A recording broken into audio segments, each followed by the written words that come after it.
pasti kalian dalam kondisi sehat semuanya ya. Pada kesempatan kali ini, Ibu akan menjelaskan tentang tema 1, tumbuhan sahabatku. Fokus muatan pelajaran pada kesempatan hari ini adalah pada muatan pelajaran SPDB. Kompetensi yang akan kita pelajari pada hari ini adalah memahami patung. Indikator pada pertemuan kita hari ini adalah mengenal karya seni patung, kemudian mengetahui alat dan bahan pembuatan patung. Oke anak-anak, Ibu akan menjelaskan terlebih dahulu mengenai karya seni. Karya seni rupa itu pada dasarnya terdiri dari dua, yaitu karya seni 2 dimensi dan karya seni 3 dimensi. Nah, untuk patung itu merupakan jenis karya seni 3 dimensi. Anak-anak, apakah kalian tahu apa itu fungsi patung sebenarnya? Ya, fungsi patung itu ada 5 fungsi. Yang pertama adalah fungsi patung sebagai religi. Apa sih itu fungsi patung sebagai religi? Fungsi patung sebagai religi itu bermakna bahwa patung tersebut digunakan sebagai sarana tempat ibadah atau sebagai sarana untuk ibadah. Yang kedua, fungsi patung adalah sebagai monumen. Fungsi patung sebagai monumen berarti patung itu berfungsi untuk mengenang jasa pahlawan atau peristiwa yang terjadi di suatu kota. Yang ketiga, fungsi patung sebagai arsitektur. Fungsi patung sebagai arsitektur itu berfungsi sebagai pelengkap kontribusi bangunan. Sedangkan yang keempat, fungsi patung sebagai dekorasi. Fungsi patung sebagai dekorasi itu yang dimaksud adalah sebagai hiasan bangunan, taman atau tempat lainnya. Sedangkan yang terakhir, fungsi patung sebagai seni. Fungsi patung sebagai seni di sini berarti patung itu berfungsi hanya untuk dinikmati saja oleh si yang melihat patung tersebut untuk dilihat kenikmatan keindahannya. Akan memberi sedikit contoh mengenai patung-patung berdasarkan fungsinya. Contoh yang ada patung di sekitar kita adalah contohnya patung Tugu Muda.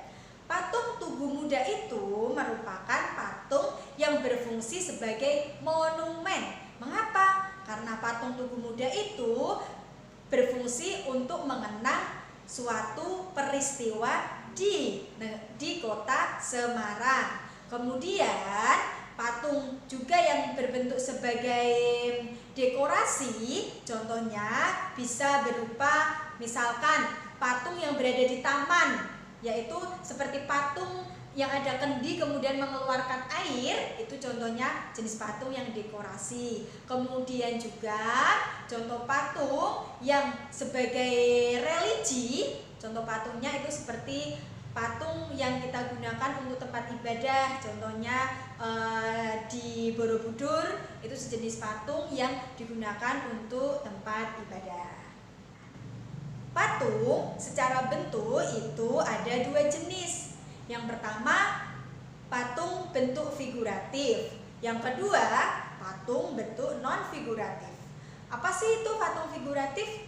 Patung figuratif adalah patung yang bentuknya itu menyerupai atau hampir sama dengan realitinya, kenyataannya. Contohnya bentuk manusia, kemudian bentuk hewan, kemudian bentuk tumbuhan, itu nyata, persis sama dengan aslinya.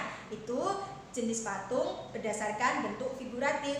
Kemudian yang kedua, jenis patung berdasarkan bentuk non-figuratif itu berarti patungnya berbentuk abstrak. Kita sulit untuk memaknainya apa itu abstrak. Nah, bisa saja patung itu hanya bentuk bulatan, kemudian patung itu hanya berbentuk garis, atau bahkan patung itu berbentuk lengkungan. Nah, itu secara bentuk patung non-figuratif, bentuknya abstrak.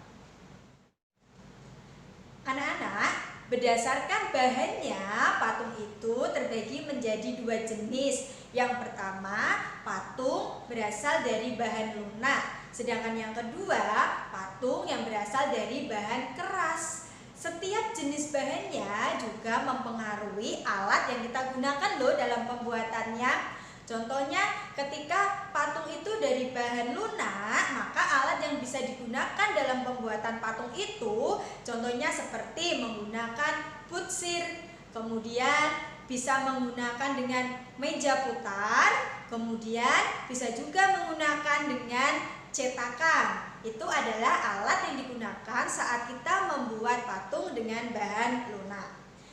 Selanjutnya, ketika kita mau membuat patung dengan bahan keras, alatnya pun berbeda ketika kita menggunakan lunak. Jika kita membuat patung dengan bahan keras, alat yang digunakan bisa menggunakan palu atau pahat. Kemudian bisa juga menggunakan amplas. Amplas itu apa sih, Bu? Amplas itu sejenis alat yang digunakan untuk menghaluskan. Setelah kalian mengetahui jenis-jenis karya seni, kemudian kalian juga mengetahui alat-alat dan bahan dalam pembuatan patung, sekarang kalian bisa mencari contoh-contoh patung, kemudian masukkan ke dalam tabel berikut ini. Kalian silakan berkeliling menggunakan secara virtual, atau kalian saat jalan-jalan kalian menjumpai sebuah patung, silakan kalian tulis, kemudian kalian kelompokkan patung tersebut termasuk dalam fungsi patung sebagai apa ya. Nah, oke anak-anak, pertemuan kita cukup sampai di sini. Kita akan bertemu di hari yang lain dengan topik pembelajaran yang berbeda. Sampai jumpa. Wassalamualaikum warahmatullahi wabarakatuh.